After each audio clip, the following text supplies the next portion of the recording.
ॐ भूर्भुवः स्वः तत्सवितुर्वरेण्यं भर्गो देवस्य धीमहि धियो यो नः प्रचोदयात्।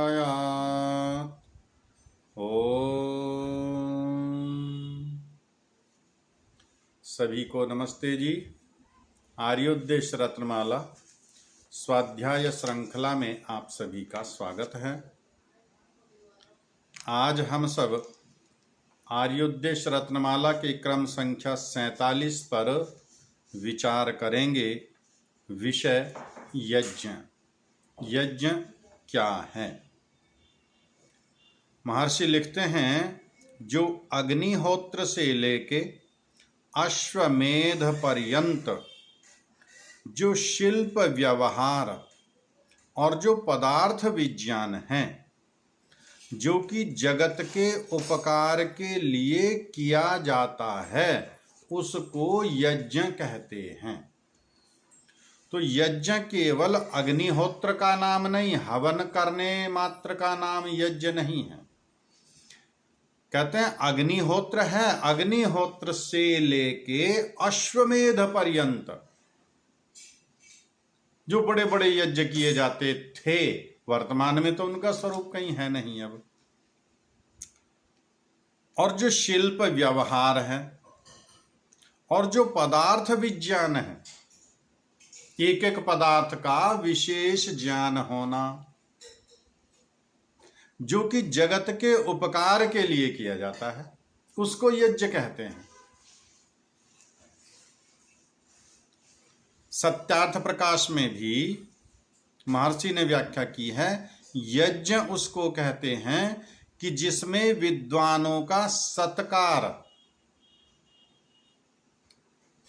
आचार्यों का, सन्यासियों का, विद्वानों का, वानप्रस्थियों का और विद्वान गृहस्थियों का भी, विद्वान तो कोई भी है जो वेद विद्या का प्रचार प्रसार करने वाला है, उन सब का सत्कार करना भी यज्ञ कहलाता है। यथा योग्य शिल्प अर्थात रसायन, जो कि पदार्थ विद्या, उससे उपयोग और विद्यादि शुभ गुणों का दान, और यथा योग्य शिल्प व्यवहार अर्थात जो रसायन, जो कि पदार्थ विद्या है, जो पदार्थ जैसा है उसको ठीक ठीक वैसा मानना, वैसा उसका उपयोग करना, वैसा उसका प्रयोग करना। किसके लिए? संसार के उपकार के लिए। जैसे वैज्ञानिकों ने भिन्न भिन्न प्रकार के रसायनों का प्रयोग करके, परीक्षण करके औषधियां बना दी, यंत्र बना दिए, उपकरण बना दिए। किसके लिए? संसार के उपकार के लिए। वह सब यज्ञ की श्रेणी में आता है। और विद्यादि शुभ गुणों का दान, विद्या आदि शुभ गुणों का दान करना भी यज्ञ कहलाता है। अब विद्या के साथ आदि भी लिखा हुआ है, शुभ गुणों का दान। किसी को विद्या देना, उसको सत्य मार्ग बताना। कोई भूत प्रेत, ऊपरी पराये, जादू टोने टोटकों में अत्यधिक विश्वास करता है, उसमें अपना समय नष्ट करता है, वहां धन नष्ट करता है, आपने उसको सत्य का परिज्ञान करा दिया, यह भी एक यज्ञ है।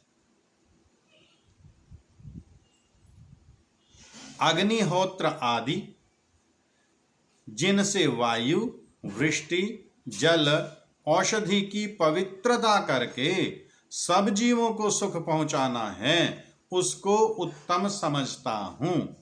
यह भी लिखा है अग्निहोत्र आदि। आदि, यहां भी आदि शब्द दिया है, जैसा आरंभ में लिखा अग्निहोत्र से लेके अश्वमेध आदि पर्यंत। तो यहां अग्निहोत्र आदि लिख दिया, अर्थात अश्वमेध भी इसी में आ जाता है। और इन दोनों के बीच में जितना कुछ है वह भी सब इसी में आ जाता है, आदि से ग्रहण कर लिया जाता है। और ये किसके लिए? जिनसे वायु की शुद्धि, जल की शुद्धि, वर्षा की शुद्धि, औषधि की शुद्धि करके सब जीवों को सुख पहुंचाना है। दूषित पानी पिया और पानी पी करके क्या हुआ, बीमार हो गए सब, हैजा फैल गया और कोई रोग फैल गया इस प्रकार का गांव बीमार हो गया दूषित जल के कारण। कैंसर के रोगी बढ़ गए दूषित जल के कारण। और यज्ञ क्या कार्य करता है, वायु का शुद्धिकरण करता है। अग्नि में जो आप पदार्थ डालते हैं, अग्नि उनको सूक्ष्म करके वायुमंडल में भेज देता है, तो इससे वायु की शुद्धि हो जाती है। वायु इस पदार्थ को अपने पास नहीं रखता, वायु इस पदार्थ को जल को भेंट कर देता है, साथ साथ जल को दे दिया। जहां जहां वायु है वहां वहां सूक्ष्म कणों में वाष्प के रूप में जल है।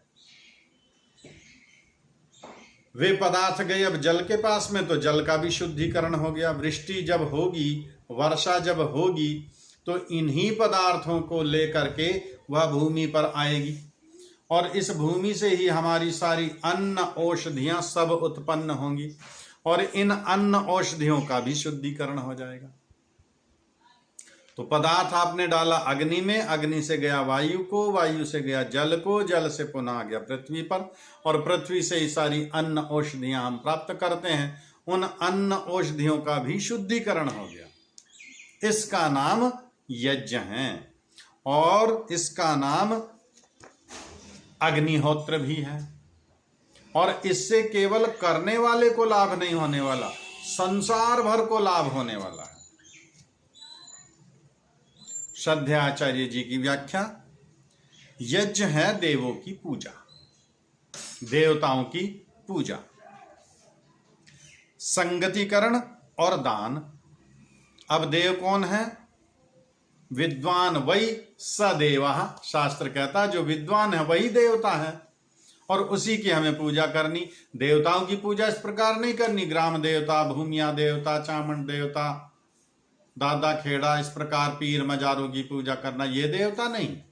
विद्वान हैं, विद्वानों एवं माता पिता आदि को देव कहते हैं, ये हैं देवता। अब इनकी पूजा कैसे करनी?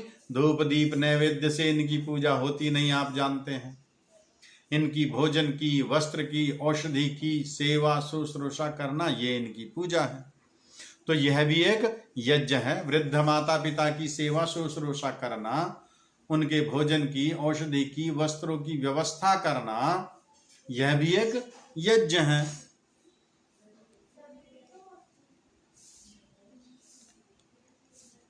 इनका यथा योग्य सत्कार, सेवा, शुश्रूषा आदि देवों की पूजा है। पदार्थों के ज्ञान पूर्वक उनका उचित परस्पर मेल आदि करके जो भौतिक एवं रसायन विद्या शिल्प है वह संगतिकरण है।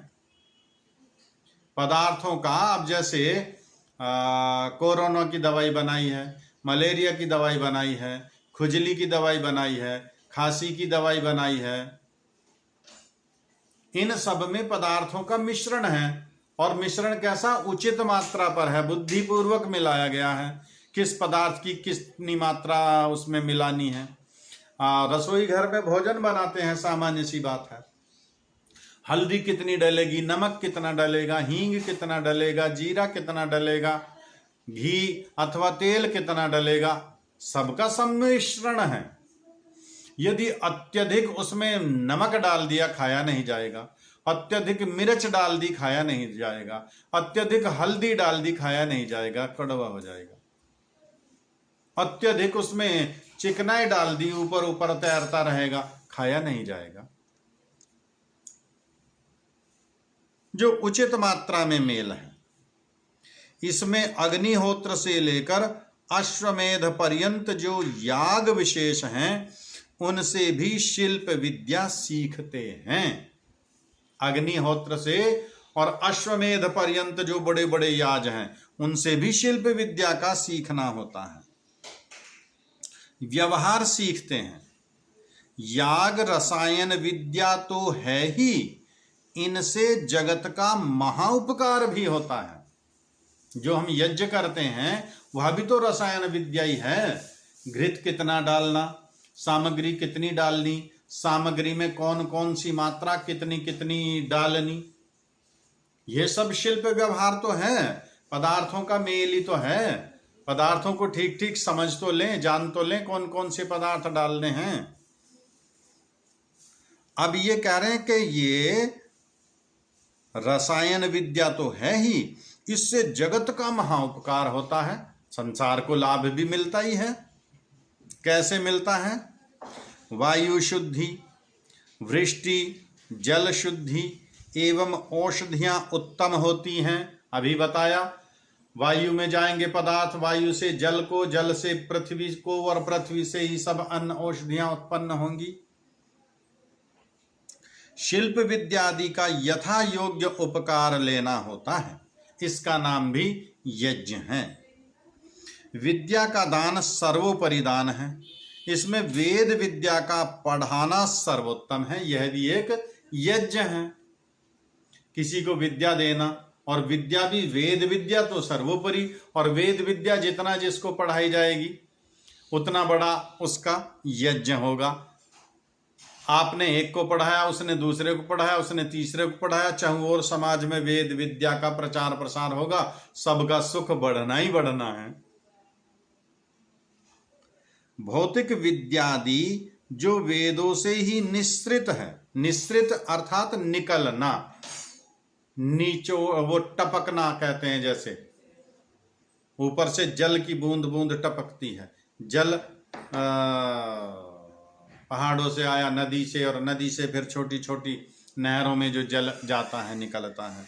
तो ये भौतिक विद्या जितनी आज संसार में है, चाहे वह विमान बनाने की विद्या हो, हवाई जहाज उड़ाने की विद्या हो, मिसाइल बनाने की विद्या हो, मोबाइल बनाने की विद्या हो, उपकरण यंत्र बनाने की विद्या हो, सब वेदों से ही निकली विद्या है।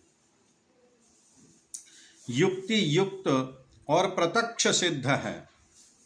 इसे वैज्ञानिकों ने अत्यंत परिश्रम और प्रत्यक्षीभूत किया है। इसको पढ़ाना अगली पीढ़ियों को एवं इस भौतिक ज्ञान को भी समुन्नत बनाना है।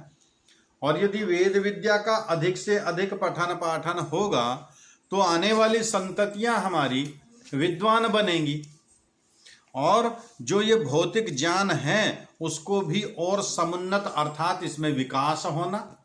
पहले फोन कैसे थे, आज फोन कैसे हैं, आज से 20, 40, 50 वर्ष बाद उनकी क्या स्थिति होगी, और उन्नत होते चले जाएंगे। पहले वाहन कैसे थे, आज वाहन कैसे हैं। पहला ट्रैक्टर जो सर्वप्रथम बना वो कैसा था, आज का ट्रैक्टर कैसा है। पहली गाड़ी कैसी थी, आज की गाड़ी कैसी है। पहले हवाई जहाज कैसे थे, आज के हवाई जहाज कैसे हैं। पहली ट्रेन कैसी थी, आज की ट्रेन कैसी है। ये निरंतर समुन्नत होता जा रहा है। शुभ गुणों को धारण करवाना भी बहुत बड़ा दान है। किसी को अच्छे गुण धारण करवाना, किसी का नशा छुड़वाना, किसी का मांसाहार छुड़वाना, किसी का व्यभिचार छुड़वाना, यह भी एक शुभ गुणों का दान ही है, यह भी बहुत बड़ा यज्ञ है। विद्या का धारण भी शुभ गुण है। दयालुता, नम्रता, शीलता, आस्तिकता आदि का ग्रहण करवाना महोपकार का कार्य है। श्रेष्ठ व्यवहार तथा आचरण सिखाना भी मनुष्यों को सुख ही पहुंचाता है।